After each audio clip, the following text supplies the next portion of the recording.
bersyukur Tuhan Yesus untuk kasih-Mu yang besar bagi kami. Dan hari ini kami merayakan hari Jumat Agung di mana Engkau mati di atas kayu salib, Kau berikan hidup-Mu, nyawa-Mu ganti kami. Kami siap ya Tuhan untuk duduk diam di bawah kaki-Mu, dengar firman-Mu. Urapi hamba-Mu, urapi setiap jemaat-Mu, teguhkan setiap firman dengan tanda kuasa dan mujizat. Terlebih ya Tuhan, di hari Jumat Agung yang indah ini kami akan bersatu dengan tubuh darah Yesus. Dan kami percaya hari ini yang sakit disembuhkan, yang terikat dilepaskan, setiap guk dan belenggu dipatahkan. Berfirmanlah ya Tuhan, kami siap untuk mendengarkan. Dalam nama Yesus kami berdoa, haleluya. Yang percaya katakan amin, haleluya. Silakan duduk saudaraku yang terkasih, shalom. Selamat hari Jumat Agung. Kita hari ini merayakan kematian Kristus Tuhan kita, dan hari Jumat ini disebut sebagai Jumat yang agung karena puncak dari hidup dan pelayanan Tuhan kita Yesus Kristus adalah kematian dan kebangkitannya. Puncak dari hidup dan pelayanan Tuhan Yesus adalah karya penebusannya.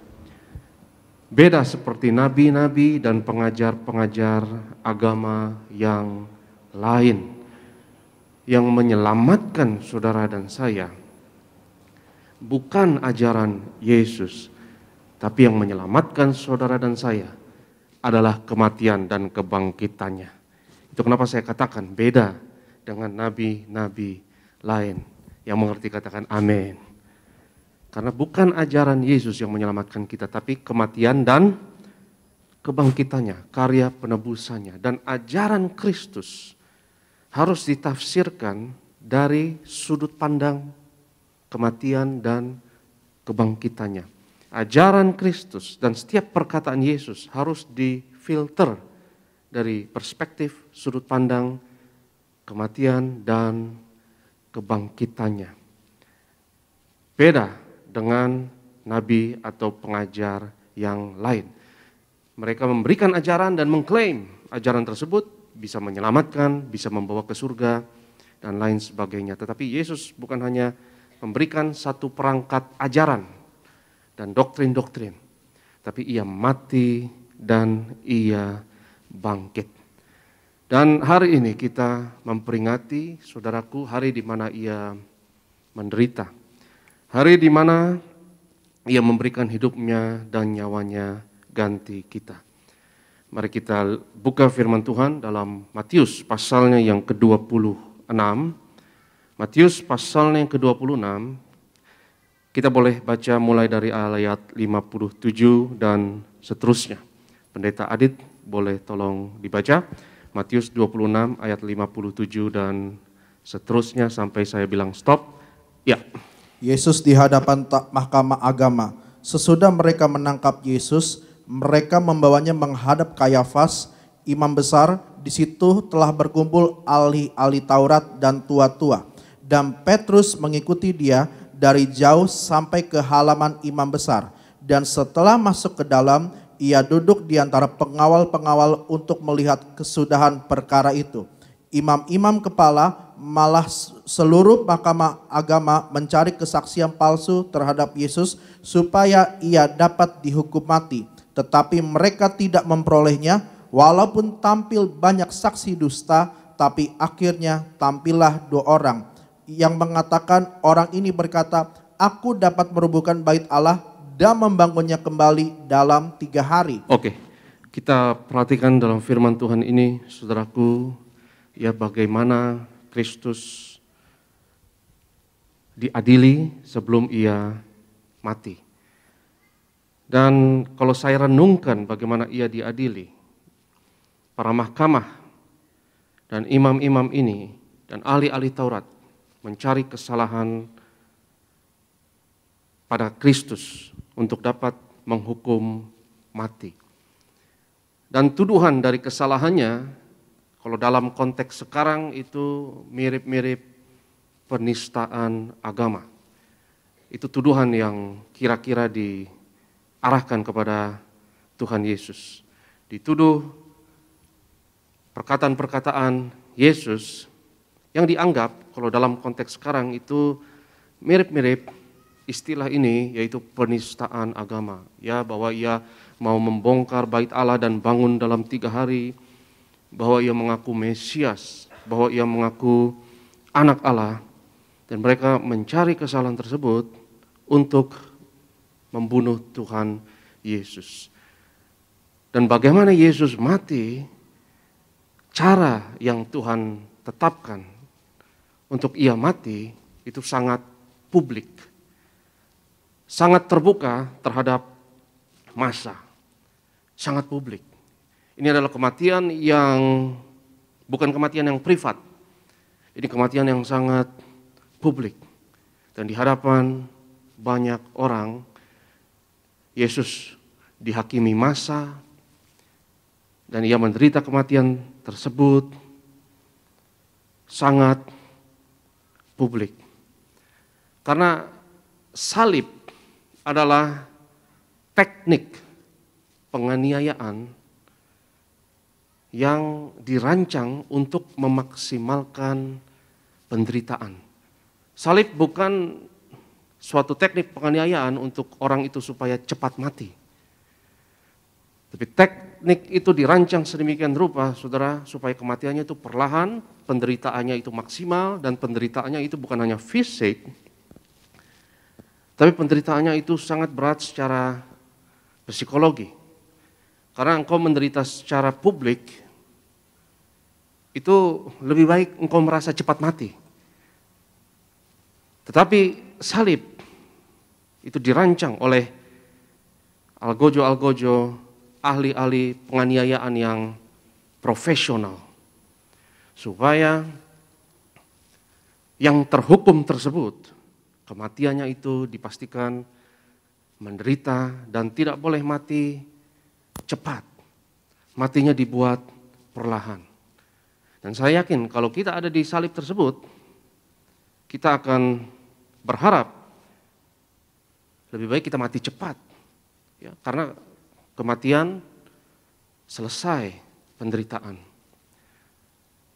Sehingga salib adalah lambang dari kejahatan manusia. Tapi ironisnya dan paradoksnya, dan ini paradoks yang indah, bahwa lambang kejahatan manusia tersebut menjadi lambang dari iman kita. Yang percaya katakan amin. Ini satu hal yang luar biasa yang Tuhan kerjakan. Bahwa lambang kejahatan manusia jadi lambang iman kita. Jadi lambang dari keselamatan kita. Dan salib, saudaraku, ketika Kristus disalib, kita juga mengingat, dan saya yakin banyak saudara yang sudah nonton film Passion of the Christ, kita lihat dalam film tersebut, itu salah satu usaha manusia untuk mengimajinasikan bagaimana Kristus menderita, dan itu mungkin imajinasi yang paling grafis dan sukses yang dapat kita ingat dalam sebuah film, di mana Kristus menderita dan dia diolok-olok oleh para serdadu dan ia dikenakan mahkota duri. Itu kenapa selalu saya ingatkan bahwa manusia, saudara dan saya, adalah satu-satunya makhluk di dunia ini yang bisa baik dan bisa jahat. Karena kita memakan buah di Taman Eden, yaitu pohon pengetahuan yang baik dan yang jahat. Dan Taman Eden menceritakan kepada kita dari mana kesadaran diri, self-consciousness manusia itu berasal. Manusia jadi sadar diri. Dia sadar bahwa dia telanjang ketika dia memakan buah pengetahuan yang baik dan yang jahat. Dia sadar diri. Dia sadar dia rentan. Dia sadar dia penuh ketidaksempurnaan. Sehingga dia sadar dia manusia yang hina, rentan, dan rapuh terhadap berbagai macam penderitaan. Dan manusia sadar dia akan mati. Binatang tidak punya kesadaran diri. Binatang tidak punya kesadaran akan kerentanan dan kerapuhan dirinya. dan merasa perlu untuk menutupi tubuhnya dengan pakaian seperti manusia. Karena binatang tidak butuh pakaian, kita butuh pakaian. Karena selain kita mau menutupi ketelanjangan kita, karena kita sadar akan ketidaksempurnaan kita, cacat kita sadar akan hal itu. Tetapi itu juga karena kita sadar akan kerentanan dan kerapuhan diri kita. Memakai pakaian itu bukan karena kita malu juga, saudara. Tetapi kita memakai pakaian itu karena survival juga alasannya. Karena cuaca ini tidak bersahabat dengan kita. Sehingga kita harus melindungi tubuh kita. Dan satu-satunya makhluk yang butuh pakaian untuk survival, untuk bertahan hidup, itu adalah manusia. Sadar akan kerentanan dan kerapuhan dirinya. Sadar akan kerentanannya terhadap berbagai macam penderitaan. Sadar diri. Dan dari kesadaran diri itulah manusia bisa jahat. Kenapa begitu? Karena dia sadar dia bisa sakit. Dia sadar kalau dia dicubit. Kalau saya dicubit, saya tahu saya sakit kalau saya dicubit. Dan kalau saya tahu saya sakit kalau saya dicubit, saya juga tahu kalau saudara dicubit, saudara juga sakit. Dan saya tahu apa yang membuat saudara menderita. Dan saya bisa memaksimalkan penderitaan saudara itu. Karena saya tahu, saya juga rentan terhadap penderitaan itu. Yang mengerti katakan amin. Betul nggak saudara? Sehingga saya bisa jahat. Dan itulah jahat saudara. Binatang nggak seperti itu. Sepertinya kejam ketika seekor singa makan zebra. Sepertinya kejam. Sepertinya jahat. Tapi seperti yang saya pernah katakan, itu bukan jahat. Itu adalah musibah, itu tragedi. Kejahatan punya kelasnya sendiri. Karena singa tidak mau menyiksa zebra. Singa hanya mau makan. Dia membunuh zebra dan darah tertumpah. Dia hanya mau makan. Sehingga saudara nggak bisa bilang singa itu jahat. Atau serigala itu jahat. Karena hanya manusia yang bisa melukai dengan tujuan untuk memaksimalkan luka tersebut. Menyerang hanya untuk memaksimalkan penderitaan tersebut. Yang mengerti katakan amin. Betul nggak saudara? Karena kalau binatang nggak punya niat begitu. Sekejam-kejamnya dan setragis-tragisnya singa makan zebra, singa tidak punya tujuan untuk rasain lu zebra, menderita lu, emang enak. Apakah kira-kira ada seperti itu di benak singa saudara? Mensyukuri, rasain lu, menderita. No. Itu kenapa binatang nggak sadar diri. Binatang tidak self-conscious, tapi manusia sadar diri. Dan asal-usul ini dijelaskan dengan cara yang sangat jenius menurut saya. Dari kitab awal di dalam Alkitab, yaitu Kejadian 1 sampai 3, asal mula dosa. Menceritakan asal mula, bagaimana manusia bisa sadar diri, dan situlah timbul yang namanya jahat. Karena manusia bisa menyerang, melukai orang hanya untuk tujuan demi penderitaan itu sendiri, bukan demi tujuan tertentu, misalnya untuk makan ya, atau tujuan yang lainnya. Tetapi manusia bisa sesadis dan sejahat itu, melukai untuk memaksimalkan penderitaan tersebut. Dan tidak ada yang dapat menggambarkannya lebih dari salib, saudara. Itulah lambang kejahatan manusia, itulah lambang dosa saudara dan saya. Itu lambang, tidak ada lambang yang dapat menjelaskan dengan cara yang lebih akurat daripada salib, yaitu lambang kejahatan manusia. Dan sebelum menderita Yesus diolok-olok, dan kita tahu di dalam Alkitab bagaimana Yesus sebelum disalibkan, ia disiksa dahulu, ia diolok-olok, dan Alkitab mengatakan ia pun juga dimahkotai duri. Coba kita lihat firman Tuhan Matius 27 ayatnya yang ke-29. Matius 27 ayat 29. Mereka menganyam sebuah mahkota duri dan menaruhnya di atas kepalanya, lalu memberikan dia sebatang buluh di tangan kanannya. Kemudian mereka berlutut di hadapannya dan mengolok-olokkan dia. Katanya, "Salam, hai Raja orang Yahudi." Ayat 30, tanggung. Mereka meludahinya dan mengambil buluh itu dan memukulnya ke kepalanya. Udah.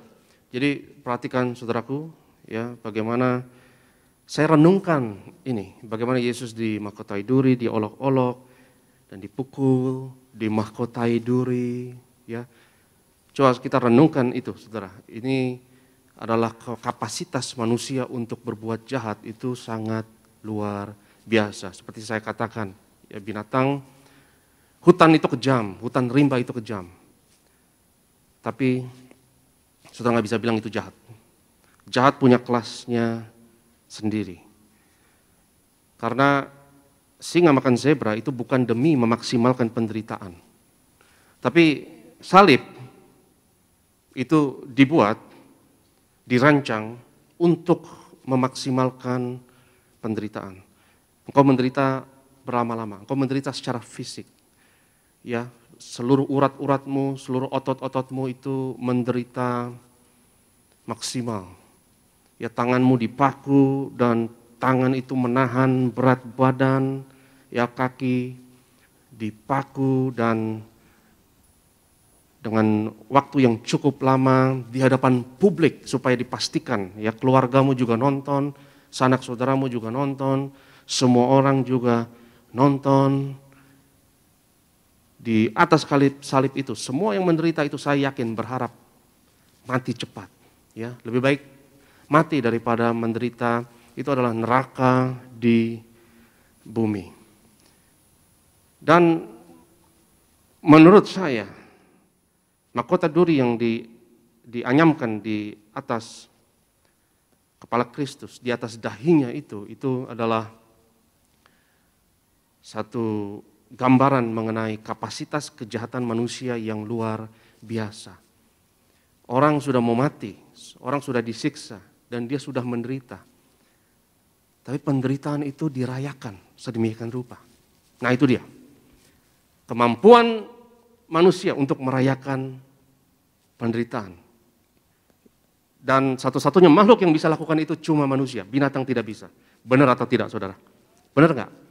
Penderitaan dirayakan sedemikian rupa. Itu selebrasi dari penderitaan. Seperti bahagia melihat orang lain menderita. Senang, ya. Singa makan zebra, saya yakin singa juga nggak senang. Ya. Bukan rasain lu zebra.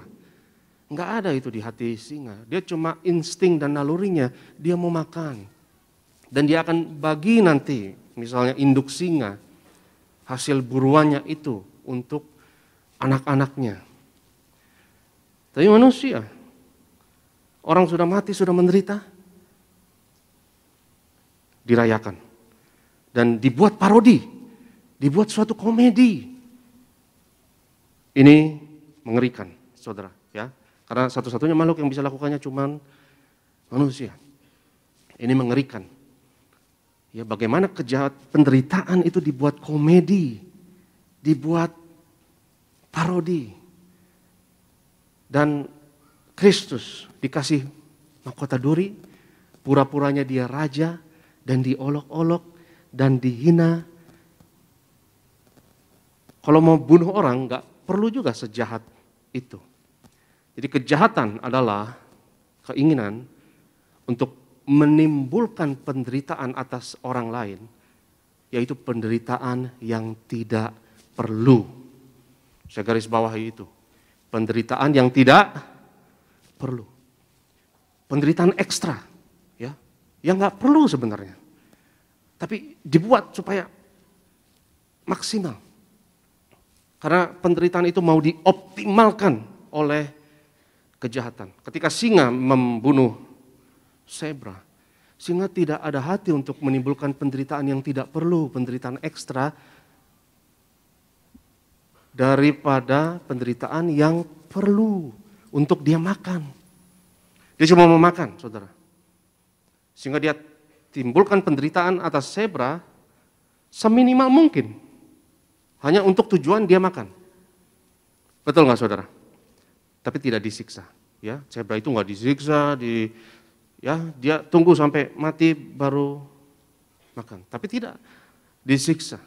Ya, tetapi salib itu penderitaan yang jahat. Dan kalau kita lihat salib, saudaraku, itulah keselamatan saudara dan saya. Itulah dosa saudara dan saya. Menyalibkan anak Allah. Dan ini bukan hanya dosa serdadu Romawi. Ini bukan hanya kedurhakaan serdadu Romawi. Tapi dosa kitalah yang memakukan Yesus pada salib tersebut. Itu kenapa saya renungkan hal ini. Cara Kristus mati dan kematian yang sangat publik, kematian yang sangat, ya, dia dihakimi oleh mahkamah, dia dihakimi oleh massa. Baru-baru ini, ya, kita tahu baru-baru ini ada demo di gedung DPR dan ada satu adegan yang sangat menyedihkan, ya, di mana ada satu dosen yang terhormat yang digebuki massa, yang dihakimi oleh massa.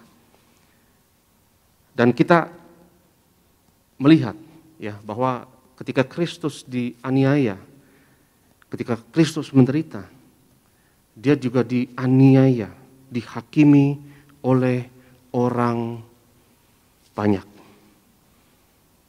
Dan seringkali Kristus berhadapan dengan massa yang ngamuk, massa yang marah, itu sering di dalam Alkitab, saudara. Tapi Alkitab mengatakan ketika massa mulai ngamuk, ketika massa mulai marah, Yesus tiba-tiba menghilang dari hadapan mereka. Itu kenapa saya katakan, ya, cara yang terbaik untuk menghadapi massa yang mengamuk adalah ngilang alias kabur, saudara. Betul nggak? Kabur. Ya, saya pernah, ya, belum lama ini massa yang marah. Siapa massa yang marah? Jemaat Tiberias sendiri, saudara. Saya ingat Natal tahun lalu, ya. Natal di sini. Natal di sini, Tiberias Nias ini. Itu tanggal berapa? Tanggal 1, ya? Tanggal 1 Desember. Kita Natal di sini, satu kali ibadah di sini, jemaat yang datang membludak luar biasa. Dan kalau massa berkumpul, itu, ya, luar biasa. Dan banyak yang tidak bisa masuk karena tempat terbatas. Tapi sayangnya dua kata itu tidak dimengerti oleh jemaat Tiberias, saudara. Jemaat Tiberias nggak mengerti tempat terbatas. Karena Tuhan kita tidak terbatas, kata mereka gitu. Jadi mereka ada yang dari jam 2 siang, saudara, ya, ibadah jam 6, mereka datang dari jam 2 siang dan mereka menunggu dan jumlahnya ribuan. Dan mulai marah karena nggak bisa masuk dan ibadah cuma sekali dan banyak yang datang dari luar kota. Wah, mulai marah, ya. Akhirnya saya datangi bersama beberapa pendeta dan kita dimarahi oleh Polsek Kelapa Gading, walaupun keluarga Polsek ibadah juga di sini. Kita dimarahi dan kita mengerti, ya, karena itu tanggung jawab beliau, karena, ya, itu takut melanggar hukum, karena tidak boleh berkerumun. Saat itu masih COVID, saudara. Ya, belum seringan sekarang, itu lebih ketat saat itu peraturannya. Ya, dan saya pikir ini bagaimana cara menanganinya. Karena masa di depan itu 1000 ada mungkin, saudara. Ya, 1000 itu ada dan Mereka ngeledek kita. Bagaimana cara ngeledeknya? Ya, mereka nyanyi Malam Kudus sendiri di sana. Ya, itu udah nyindir itu. Ya, oh Natalan di situ ya, dan nyalakan senter handphone ya sebagai lilin ya. Udah memuji-muji di situ dan menuntut untuk dapat masuk. Ya, akhirnya saya perjuangkan, saya koordinasi, saya minta izin kepada gembala dan ibu, ya tolong ibadah 2 kali. Walaupun kita dimarahi polsek nggak setuju sebenarnya, ya karena takut terlalu malam. Tapi kita perjuangkan, walaupun diomelin, ya oleh polsek. Akhirnya puji Tuhan, polsek juga setuju, ya asal jangan melampaui jam yang ia tentukan. Dan ketika engkau menghadapi masa, menghadapi orang banyak, kau tidak bisa berdebat misalnya dengan masa. Ketika Yesus mulai berdebat dengan masa dan ia mau dihakimi masa, Alkitab katakan dengan jelas ya bahwa Yesus tiba-tiba menghilang dari mereka. Karena kau tidak bisa berdebat dengan masa. Kau tidak bisa berusaha untuk menyenangkan semua orang. Ya, dan sangat ngilu dan menyedihkan. Ya, seorang dosen UI yang terhormat. Ya, dan awalnya dia berdebat dahulu dengan massa, dan akhirnya dia dihakimi dengan cara yang sangat biadab, yang puji Tuhan, ya ia dapat diselamatkan. Saya teringat, saudaraku, akan perkataan seorang profesor Harvard. Ya, ini seorang profesor yang bernama Jordan Peterson. Seorang profesor Harvard mengatakan ini. Kalau engkau mau melihat sebuah ajaran itu salah atau benar, jangan lihat individu, jangan lihat orang. Karena individu itu manis-manis, ramah-ramah, santun, dan baik. Orang masing-masing itu bisa baik. Tapi kalau orang sudah ngumpul, itu beda cerita. Betul nggak saudara? Kalau orang sudah ngumpul itu dinamikanya beda. Akal sehat sudah tidak berlaku lagi di situ. Itu kenapa di dalam Alkitab orang banyak itu digambarkan oleh binatang. Ya, binatang yang keluar dari dalam air. Di kitab Wahyu, di kitab Daniel, ya itu dinamika yang beda. Ketika mau berhadapan dengan orang banyak, doktrin itu tidak sepotong-potong lagi, tapi utuh. Tapi saya bersyukur jemaat Tiberias semarah-marahnya, sengamuk-ngamuknya, engkau tidak akan teriak bunuh atau bantai. Amin. Tidak akan. Karena DNA kekristenan adalah kasih Tuhan Yesus. Itu DNA kita. Ya. Kalau kita ngumpul dan marah, semarah-marahnya, tidak akan ya atas nama Tuhan kita menganiaya orang atau membunuh orang. Yang setuju katakan amin. Ya, jadi saya ingat perkataan Jordan Peterson tersebut. Karena dinamika yang berbeda berlaku ketika banyak orang ngumpul. Engkau nggak berhadapan dengan individu di situ. Yang kau berhadapan dengan satu kekuatan yang Alkitab jabarkan, binatang yang keluar dari dalam air, dari dalam laut. Dan laut itu berbicara mengenai orang banyak. Yohanes katakan demikian di kitab Wahyu. Laut berbicara mengenai massa, ya, banyak orang. Laut berbicara mengenai juga chaos, kekacauan.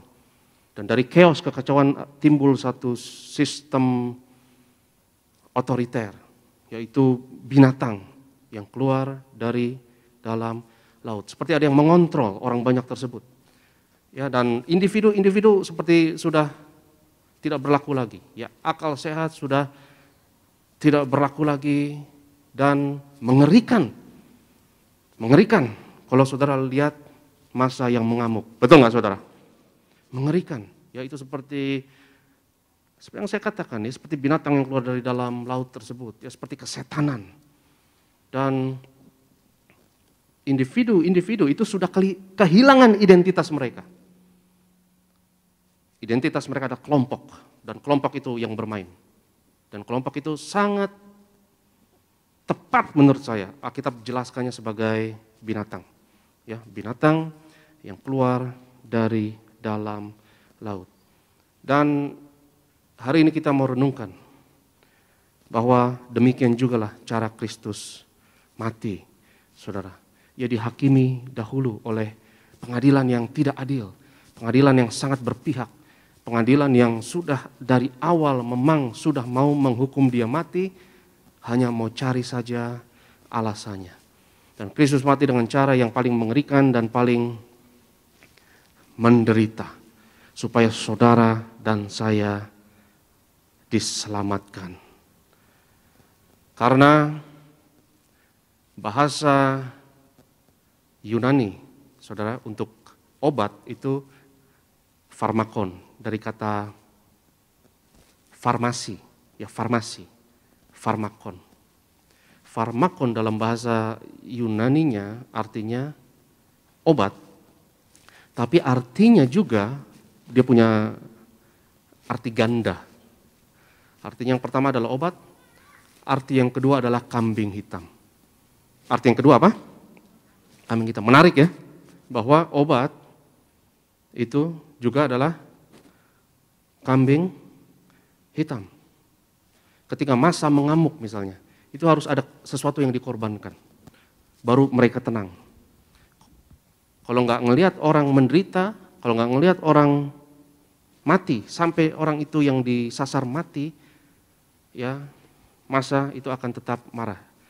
Itu kenapa psikologi massa yang sangat sakit, yang butuh kambing hitam untuk melampiaskan amarah mereka. Itu kenapa julukan iblis yang terutama adalah pendakwa dari saudara-saudara kita. Julukan iblis yang ternama, yang paling utama adalah apa? Pendakwa. Ya. Dia mau saudara ngedakwa orang lain. Itu kenapa ada kuasa yang luar biasa, saudaraku. Ada kuasa yang luar biasa kalau kita tidak menghakimi orang lain. Itu kenapa Yesus katakan jangan menghakimi, supaya kamu tidak dihakimi. Ada kuasa yang luar biasa kalau kita mengaku kitalah orang berdosa. Kita yang berdosa. Kita yang penjahatnya. Dan kita yang harus bertobat. Itu kuasa yang luar biasa dari Injil. Karena kalau saudara mengaku engkau berdosa, kau nggak hakimi orang lain, pihak lain, apalagi suku lain, agama lain, dan ras yang lain, itu semua butuh kambing hitam. Ideologi butuh kambing hitam. Bahkan agama kadang butuh kambing hitam, butuh korban. Dan korbannya bukan diri kita sendiri, selalu nunjuk pihak lain. Dan bagaimana kita bebas dari pembenaran diri sendiri yang bahaya tersebut, saudara. Karena kalau kita selalu membenarkan diri kita sendiri dan melihat pihak yang lain salah, kafir, jahat, siklus pentumpahan darah tersebut tidak akan pernah berhenti. Itu kenapa luar biasa dahsyat Injil Kristus Tuhan kita. Karena kalau kita mengaku kita berdosa dan kitalah penjahatnya, baru engkau diselamatkan.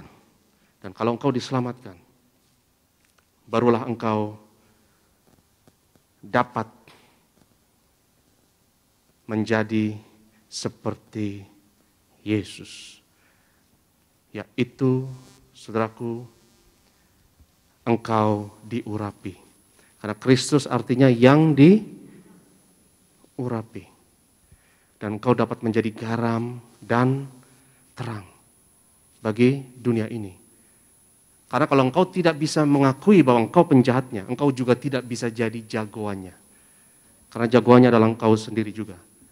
Yang selalu saya harus klarifikasi, bukan engkau, tapi Kristus yang ada di dalammu. Ada Kristus yang ada di dalam kita semua, yang setuju katakan amin.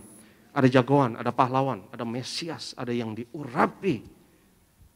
Yang ada dalam kita semua. Dan potensi tersebut harus dibuka. Karena potensi tersebut terkunci kalau kita menghakimi orang lain. Dan ingat, iblis adalah pendakwa. Ya, iblis itu, ya ibaratnya di pengadilan yang panas-panasin, ya, yang menuntut, yang mengadu domba. Supaya kita merasa diri kita yang paling benar. Dan itulah, saudaraku, buah dari kejatuhan Taman Eden ketika Adam dan Hawa makan pohon pengetahuan yang baik dan yang jahat. Ya, kita menjadi melihat dualisme baik jahat. Kita merasa diri kita baik, orang lain jahat, pihak lain jahat, suku lain jahat, agama lain jahat, ras lain jahat, ideologi yang lain jahat. Mungkin jenis kelamin yang lain itu musuhnya atau jahat, atau profesi yang lain itu jahat, dan identitas kelompok yang lain itu dituding ya seperti jahat. Dan siklus jahat tersebut, saudara, hanya dapat dihancurkan oleh Injil Kristus. Kalau kita tahu kita yang berdosa, maka engkau tidak mungkin. Kalau engkau tidak mengakui dosamu, engkau tidak mungkin diselamatkan, Alkitab katakan. Tapi kalau kita mengaku, kita sadar, kitalah yang berdosa, baru engkau dapat menjadi solusinya. Untuk masalah apapun dan tantangan apapun di dunia ini, saya percaya tidak ada yang mustahil. Kalau setiap orang sadar dia berdosa dan dia sadar bahwa di dalam dirinya ada potensi yang luar biasa dahsyat untuk mengaktualkan, memanifestasikan potensi terdahsyat dalam hidupmu, itu namanya Kristus yang ada di dalammu. Dan kalau potensi tersebut dibuka, saya percaya tidak ada yang mustahil. Masalah apapun dapat kita hadapi, musibah, tantangan apapun manusia dapat hadapi. Itu kenapa saya optimis, COVID pasti kita akan lalui. Tapi kalau kejahatan manusia, kita harus bertobat. Yang setuju katakan amin. Dan di zaman ini ada masalah COVID, ada masalah perang. Seperti Tuhan kasih kita pilihan sekarang, ya. Lihat musibah, tantangan, kita bisa dapat hadapi. COVID itu musibah, itu tragedi, itu bukan kejahatan, ya. Tapi kalau perang, itu bukan musibah, itu lu buat sendiri, betul? Karena kejahatan adalah penderitaan yang lu buat sendiri. Benar gak? Itu adalah kejahatan yang gak perlu dan menimbulkan penderitaan yang tidak perlu, ya. Yang lu harus bertobat. Yang setuju katakan amin. Haleluya. Saya undang worship leader, saya undang imam pemusik di hari Jumat Agung ini. Kita mau perjamuan kudus, dan sebelum perjamuan kudus kita mau sembah Tuhan. Kita mau katakan, kasih jumpai aku di sana. Saya undang kita semua bangkit berdiri dalam hadirat Tuhan. Kita sembah Tuhan di atas bukit Golgota.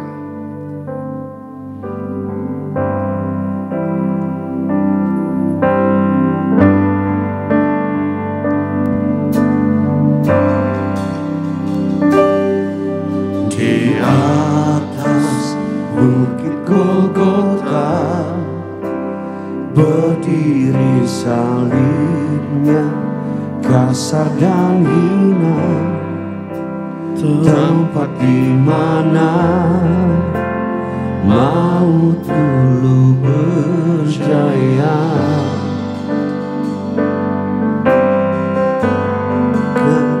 Pernah ku lupa dulu aku berada tempat dunia orang mati bertata.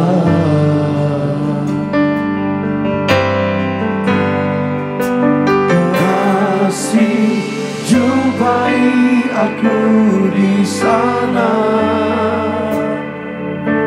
kasih mati tertinggal untuk hapus dosaku. Ku percaya hanya kepadamu, Yesus.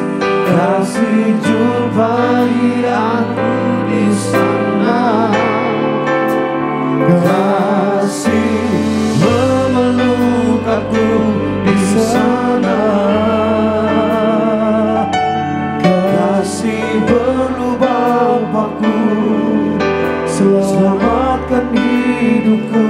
Ku percaya hanya kepadamu, Yesus, bab kasih-Mu menjemputku. Angkat tanganmu di hadapan Tuhan, katakan, kasih jumpai aku di sana. Kasih jumpai aku di sana. Kasih mati ketika Tuhan hapus dosaku. Ku percaya hanya kepadamu, Yesus. Kasih jumpai aku di sana. Oh, kasih memeluk aku di sana. Kasih berubah aku, selamatkan hidupku. Ku percaya hanya kepadamu, Yesus. Kasih-Mu menjemputku di sana. Di sana. Di sana kasih dan keadilannya diperdamaikan. Oh, kasih jadi pembelaku. Kasih jadi pembelaku. Kasih jumpai aku di sana. Oh, kasih mati ketika Tuhan hapus dosaku. Ku percaya hanya kepadamu, Yesus. Kasih jumpai aku di sana. Oh, kasih memeluk aku di sana. Kasih berubah aku, selamatkan hidupku. Ku percaya hanya kepadamu, Yesus. Kasih-Mu menjemputku di sana. Boleh kita berikan tepuk tangan yang terbaik bagi Tuhan Yesus Kristus. Terima kasih Tuhan Yesus untuk kasih dari Tuhan yang mau berkorban bagi setiap kami. Kami percaya segala kutuk telah dihancurkan, segala penderitaan sudah dihapuskan. Kami percaya kami diperbarui, hati kami diubahkan menjadi pribadi yang baru di dalam Tuhan. Terima kasih Tuhan Yesus untuk berkat kebenaran firman Tuhan yang boleh kami dengar. Kami percaya selalu memberkati kehidupan kami. Ucap berkat untuk yang terkasih hambamu Bapak Pendeta Dr. Aristo Parihaji. Tuhan Yesus sayangi, kasihi, berkati di dalam pelayanan, memenangkan banyak jiwa bagi kerajaan sorga. Nama Yesus yang dipermuliakan bersama dengan keluarga selalu ada di dalam pemeliharaan Tuhan yang sempurna. Terima kasih Bapa, terima kasih Roh Kudus. Kami siap untuk menyatu dengan tubuh dan darah-Mu. Namun sebelumnya izinkan kami dengan segala kerendahan hati membawa korban syukur kami yang terbaik di hadapan Tuhan. Kiranya Tuhan Yesus yang sucikan, kuduskan setiap persembahan kami, agar apa yang kami bawa boleh berkenan di hadapan Tuhan untuk memberkati pekerjaan pelayanan di rumah Tuhan. Kami doa tangan-tangan yang memberi dengan kerelaan hati, dengan hati yang bersuka cita.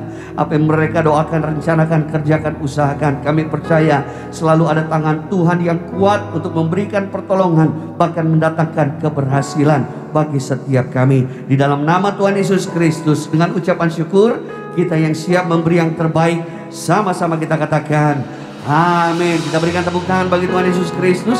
Dipersilakan kembali duduk Bapak Ibu Saudara jemaat terkasih. Terima kasih untuk setiap persembahan Bapak Ibu Saudara.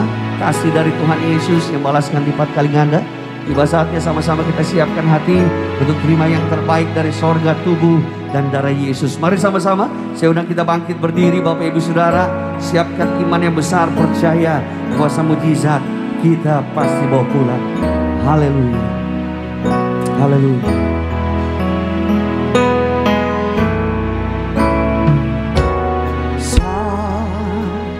Salibnya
bersyukur Tuhan Yesus untuk pengorbanan-Mu di atas kayu salib.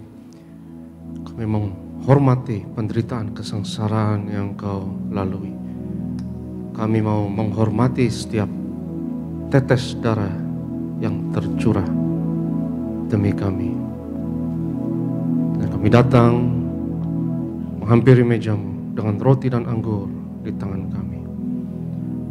Roti dan anggur ini berbicara bahwa setiap penyakit sudah ditebus di atas kayu salib.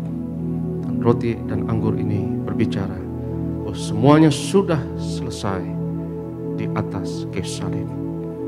Dengan perjamuan kudus ini ya Tuhan, kami nyatakan karya penebusan Yesus 2000 tahun yang lalu di atas kayu salib berlaku atas kami, atas keluarga kami. Mari kita angkat tubuh Tuhan. Yesus adalah imam besar agung dari pengakuan iman kita.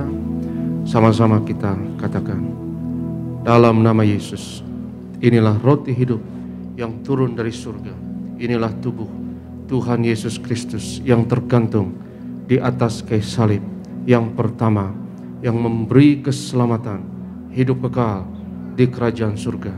Yang kedua, tubuh Yesus menyempurnakan tubuhku agar sehat sempurna, menyempurnakan jiwa dan rohku agar aku dan keluargaku dibangkitkan pada akhir zaman. Yang ketiga, tubuh Yesus tertikam, tertombak di atas kayu salib. Kami tolak pisau operasi, pisau bedah tidak akan jamah tubuhku. Kami tolak terkapar di rumah sakit, kami tolak terkapar di meja operasi. Kami tolak celaka, mara bahaya, malapetaka. Kami tolak terkapar di ruang ICU. Aku percaya segala kutuk, segala penyakit kelemahan sudah diangkat, sudah diselesaikan di atas kayu salib. Dalam nama Yesus, inilah tubuh Tuhan Yesus Kristus. Kita makan, inilah tubuh Yesus.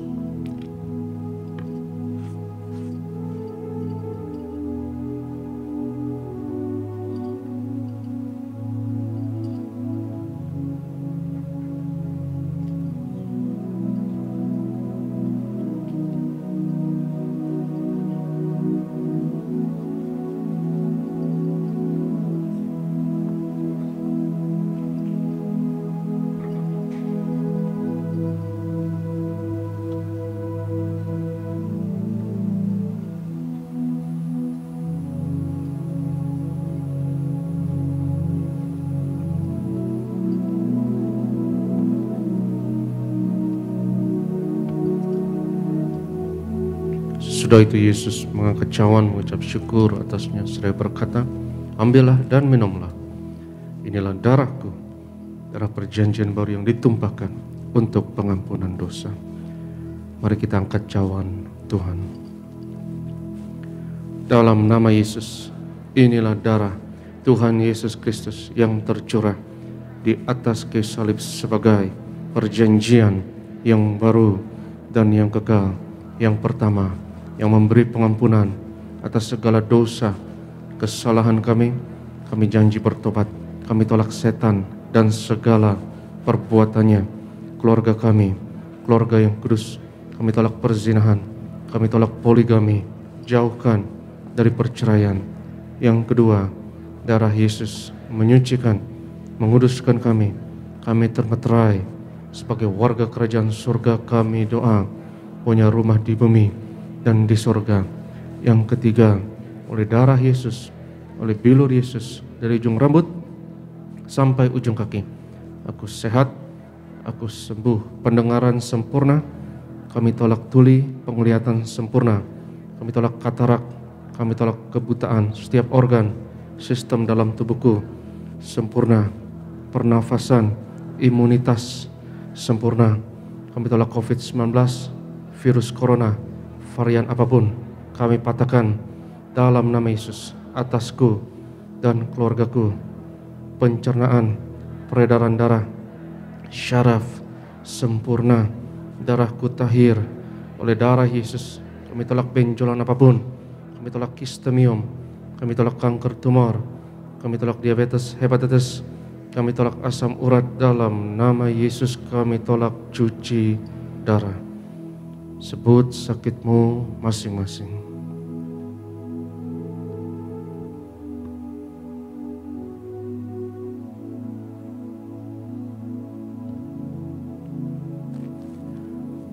Tuhan Yesus yang mengajarkan kepada gembala sidang gereja Tiberias bahwa perjamuan kudus ini lebih dari roti mana. Bangsa Israel 40 tahun di padang gurun dengan roti mana, makan tidur diberkati, tidak kekurangan, kasut jubah tidak rusak, selalu baru. Dengan perjamuan kudus ini berkat kami lebih dari itu. Kami tolak kemiskinan, kami tolak roh kekurangan, kami tolak roh kegagalan, hutang-hutang pribadi lunas bulan ini. Kami tolak kebangkrutan. Aku percaya segala kutuk, segala penyakit kemiskinan sudah diangkat, sudah diselesaikan di atas kayu salib dalam nama Yesus. Inilah darah Tuhan Yesus Kristus.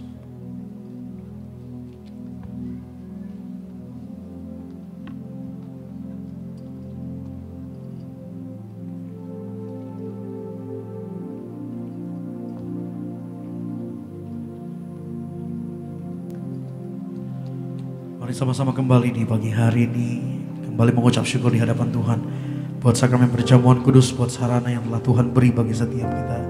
Sejenak naikkan doa di hadapan Tuhan. Karena salib-Mu kami hidup Tuhan, karena pengorbanan-Mu, karena tubuh dan darah-Mu kami disempurnakan sampai hari ini. Kami sungguh hargai karya-Mu Tuhan, kami kagum padamu. Terima kasih Tuhan Yesus. Haleluya Tuhan. Salibnya, salibnya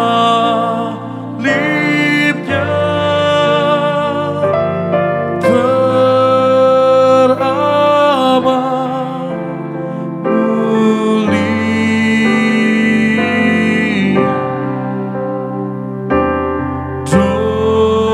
dosaku disucikan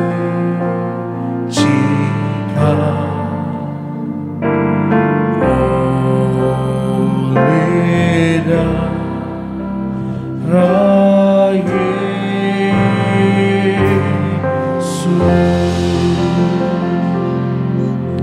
Firman Tuhan katakan, mana 2-3 orang percaya sepakat akan diikat di bumi, diikat di surga.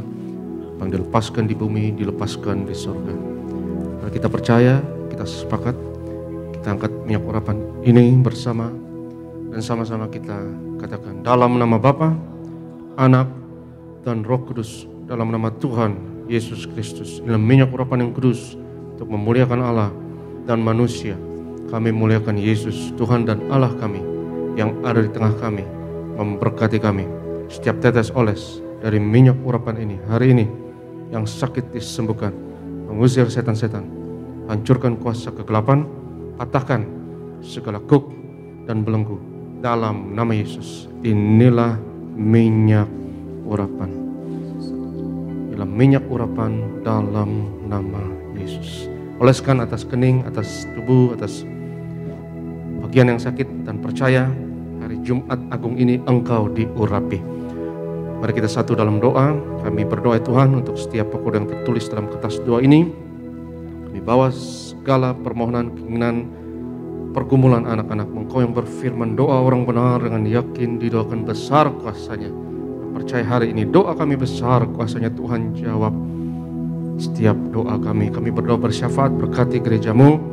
Kami doa buat gembala dan ibu, Tuhan beri umur panjang dan kesehatan. Hamba-hamba-Mu yang melayani di Tiberias, berkati, rapi, lindungi, khususnya yang di tempat ini. Kami serahkan Bapak Glenn, rekan worship leader, Pak Renaldi, dan rekan imam pemusik, para singer, asyar kolek dan greeters, juga bagian media dan koordinator dan para pekerja tempat ini. Kami serahkan dalam nama Yesus. Kami doa berkati Pak John dan Ibu, juga berkati Ibu Marta di Sunter, berkati Pak Anggoro, berkati Ibu Tante Yvonne, Tuhan berkati Pak Alex, tempat ini Tuhan berkati bersama dengan keluarga. Kami doa ya Tuhan, lewat pelayanan kami di gereja Tiberias, bilangan orang benar di Indonesia terus bertambah. Indonesia penuh kemuliaan Tuhan, dimenangkan untuk tuayan di akhir zaman. Kami terima berkat Tuhan, berkat martir mengalir dari Gembala Sidang kepada setiap hamba Tuhan, setiap jemaat yang terkasih. Sebab Tuhan berfirman kepada Musa, ucapkanlah kata berkat ini atas Israel, dan aku akan berkenan untuk menaruh berkat ini atas mereka. Yevarech Adonai Yishmerecha, Yair Adonai panav elecha v'chunecha, Yisa Adonai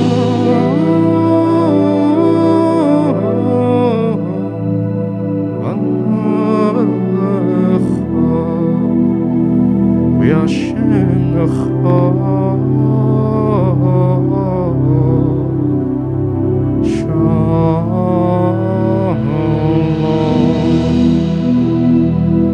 Tuhan memberkati engkau dan Tuhan melindungi engkau.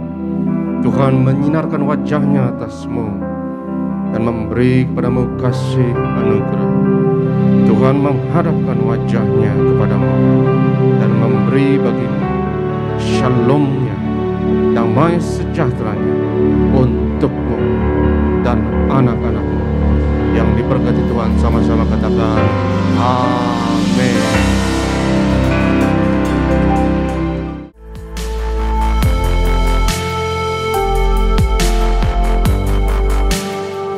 Stay tuned at Tiberias Indonesia Media.